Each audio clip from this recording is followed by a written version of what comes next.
Semiología del sistema cardiovascular. La elaboración de la historia clínica, el interrogatorio o anamnesis consistirá en todo aquello que el paciente pueda referir de acuerdo a su patología. El interrogatorio de la enfermedad actual seguirá la técnica habitual tratando de precisar los primeros síntomas, la fecha aproximada de su aparición, la evolución de los síntomas y el estado actual de los mismos. Los datos más importantes que nos pueden ayudar a detectar o a sospechar de patologías cardiocirculatorias son la edad. Las cardiopatías congénitas frecuentemente son detectadas en niños y en lactantes. Sin embargo, la fiebre reumática con secuela de carditis reumática tiene mayor incidencia entre 9 y 21 años. Se conoce que en adultos jóvenes entre 20 y 40 años es detectado más el core pulmonar crónico y la cardiopatía chagásica. En adultos mayores es mucho más frecuente la hipertensión esencial. El sexo tiene una importancia relativa. Se conoce que la hipertensión arterial es más frecuente en mujeres después de la etapa de la menopausia, debido a que desaparece el efecto protector de los estrógenos y además también se hace frecuente la cardiopatía isquémica. Sin embargo, la cardiopatía isquémica, no interesando este detalle, ¿sí?, es mucho más frecuente en pacientes de sexo masculino. La ocupación. Individuos con profesiones sedentarias, sumado al estrés, son propensos a la hipertensión arterial y a las cardiopatías coronarias. Son nocivas para el corazón y los vasos aquellas ocupaciones o profesiones que requieren esfuerzo físico y continuo. Por ejemplo, la actividad minera, que crean un estado de tensión física y psíquica. Estos pacientes son propensos a la hipertensión arterial, a la arteriosclerosis, a la angina de pecho y al infarto agudo de miocardio. Este antecedente laboral, compatible con la neumoconiosis, puede presentar core pulmonar crónico. La procedencia también es importante. Debemos recordar que algunas enfermedades se encuentran geográficamente distribuidas. Por ejemplo, podemos mencionar que en zonas endémicas el Chagas. Esas son los principales datos que tenemos que tomar en cuenta durante la anamnesis para detectar o sospechar de patologías cardiocirculatorias. Vamos a hablar ahora de los signos y los síntomas más importantes que son motivo de consulta en esta patología. La disnea.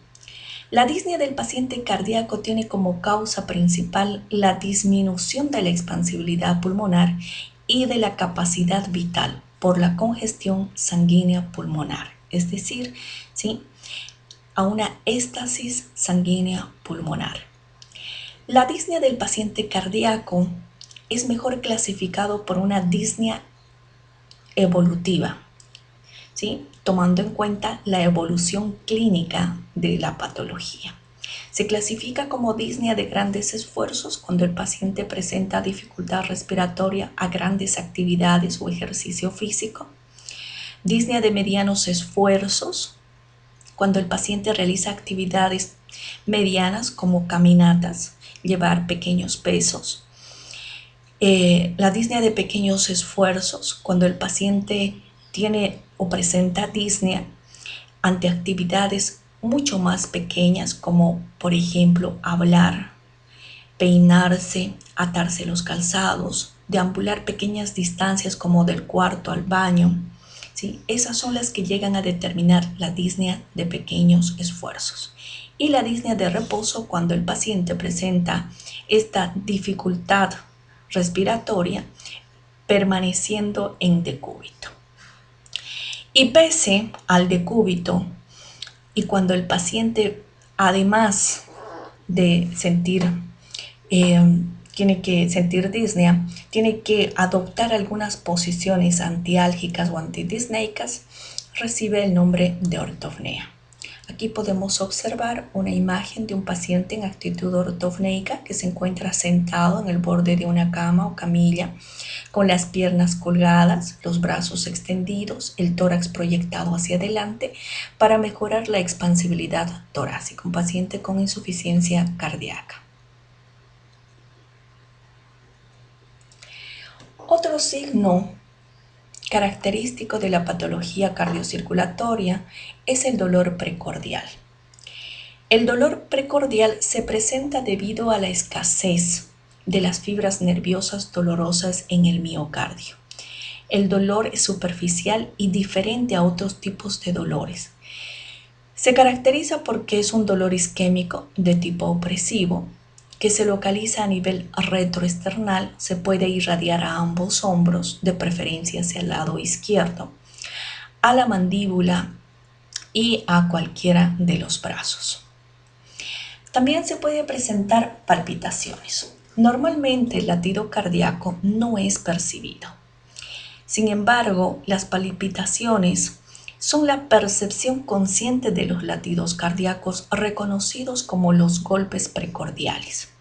Pueden deberse a trastornos del ritmo cardíaco, al aumento de la energía de contracción del miocardio, a pacientes con cardiomegalia porque el corazón se encuentra cerca de la pared o en contacto con la pared torácica, a la taquiarritmia en el paciente con hipertiroidismo.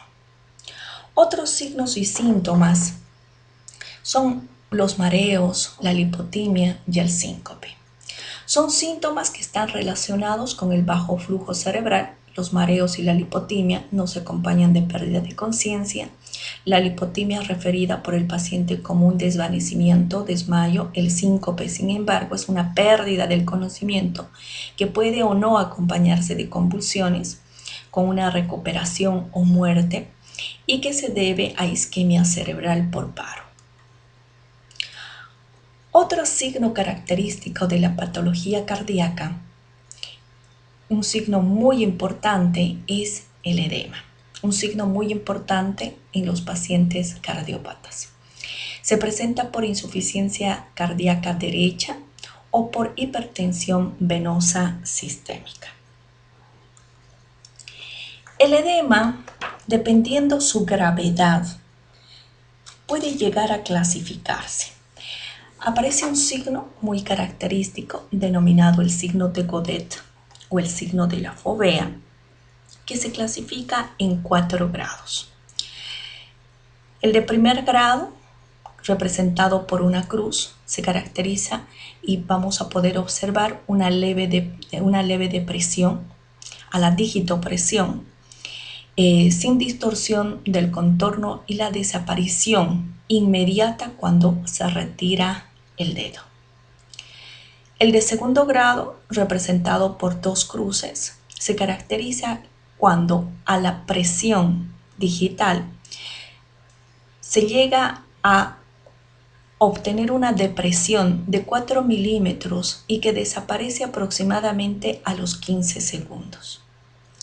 La de tercer grado, representada por el signo de la fovea de 3 cruces, la digitopresión va a marcar una depresión aproximadamente de unos 6 milímetros y la desaparición de este hundimiento o depresión va a demorar aproximadamente 1 minuto. Y el signo de la fovea de cuarto grado, representada por 3 cruces, se caracteriza porque inicialmente la depresión es profunda, hasta 1 centímetro, y desaparece en un tiempo muy prolongado que llega a oscilar entre 2 a 5 minutos.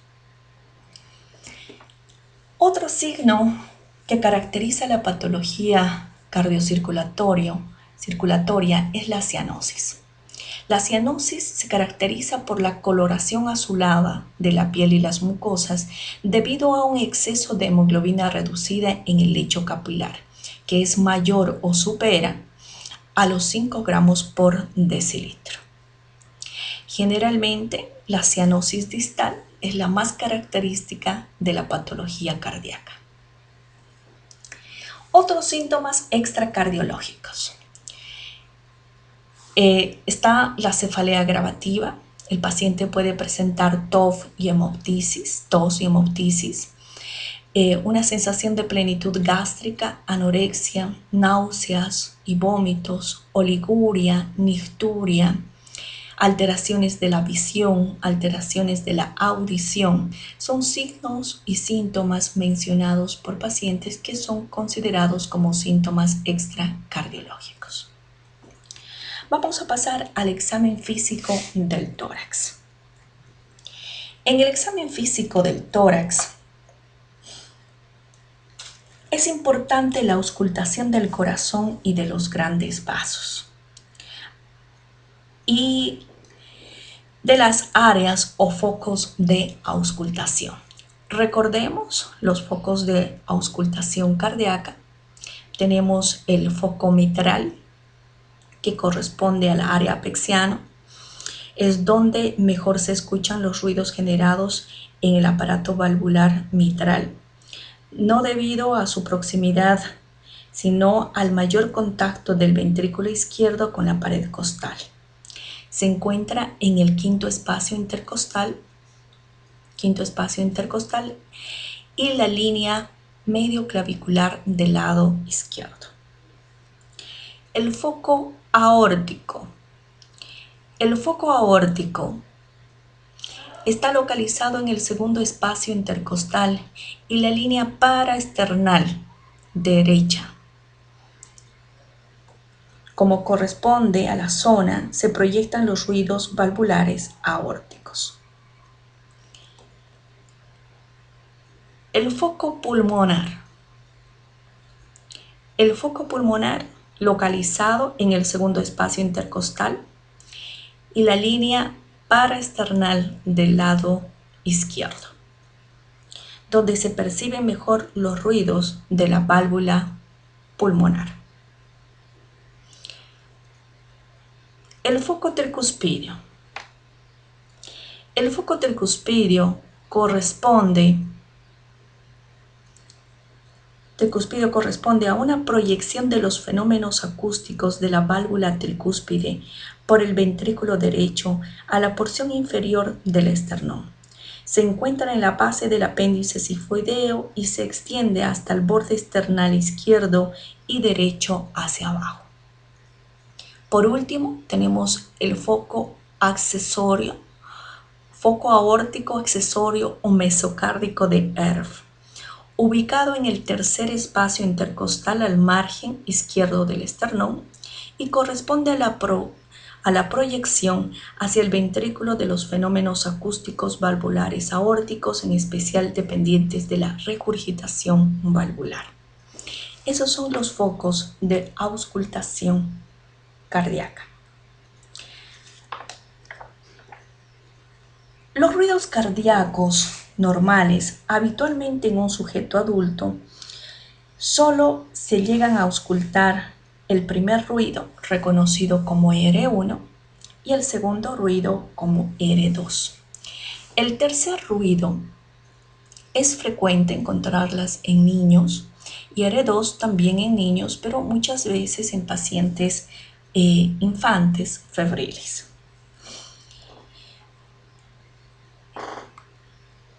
El primer ruido, o R1, tiene 4 componentes. Las primeras vibraciones se deben a la aceleración de la sangre en la fase inicial de la contracción ventricular, para hacer retroceder la sangre hacia las válvulas auriculoventriculares. Otro componente es el cierre de la válvula mitral y de la válvula tricuspidea que ocurre un poquito más tarde.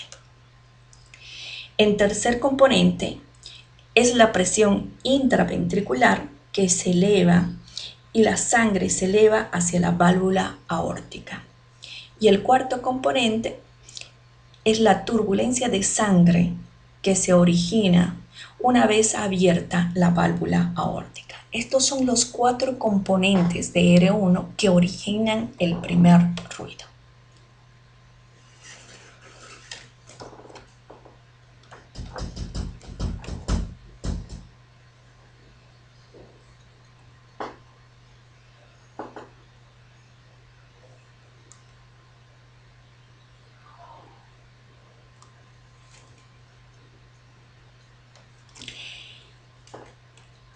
El segundo ruido tiene solamente dos componentes, componente aórtico y el componente pulmonar.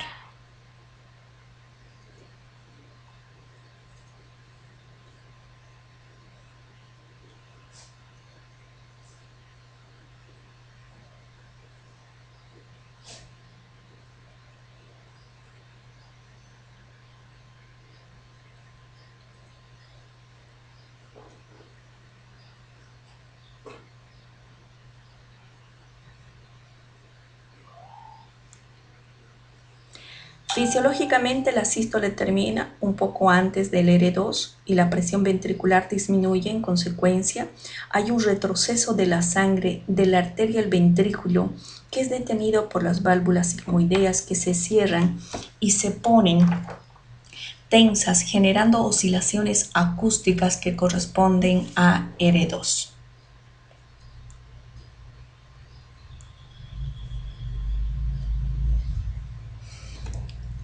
El electrocardiograma. El electrocardiograma es el registro gráfico de las corrientes eléctricas cardíacas captadas en la superficie corporal mediante un equipo denominado galvanómetro y un sistema de amplificación. Básicamente, la captación mencionada de la actividad eléctrica se realiza mediante 5 electrodos.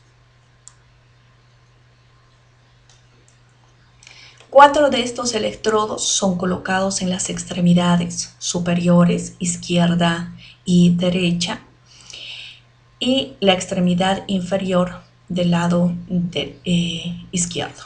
Sin embargo, el cuarto electrodo, el cable del cuarto electrodo colocado en el miembro inferior del lado derecho, es un electrodo inactivo, denominado cable tierra o conexión tierra. El quinto electrodo es empleado para las derivaciones precordiales. Aquí podemos ver cómo se deben disponer las derivaciones precordiales del quinto electrodo.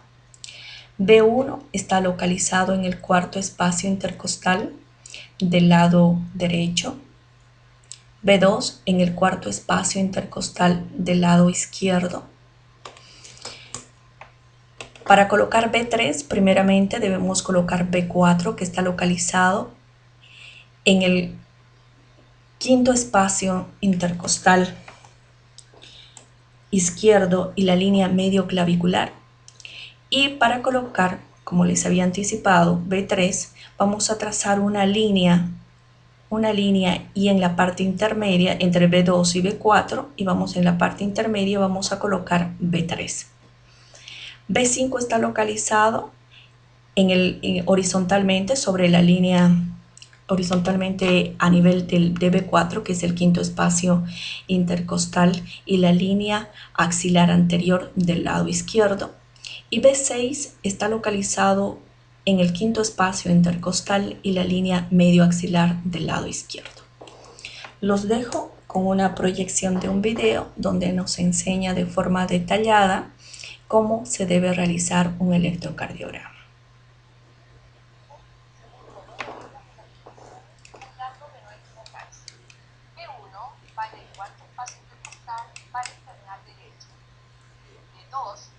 Cuarto espacio intercostal para esternal izquierdo.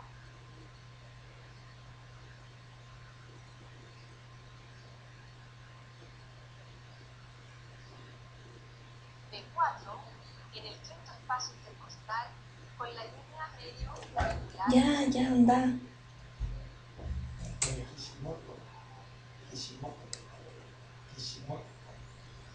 B3 en el punto entre B2 y B4. B5 en el quinto espacio intercostal, línea axilar anterior izquierda.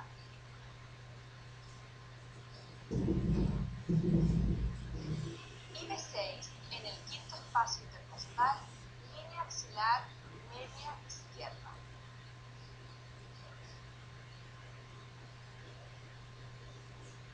Coloque las placas con gel conductor o agua con los electrodos en ambos antebrazos y y en las extremidades inferiores en el tercio distal de la pierna, según los colores o letras determinados por la marca del electrocardiógrafo.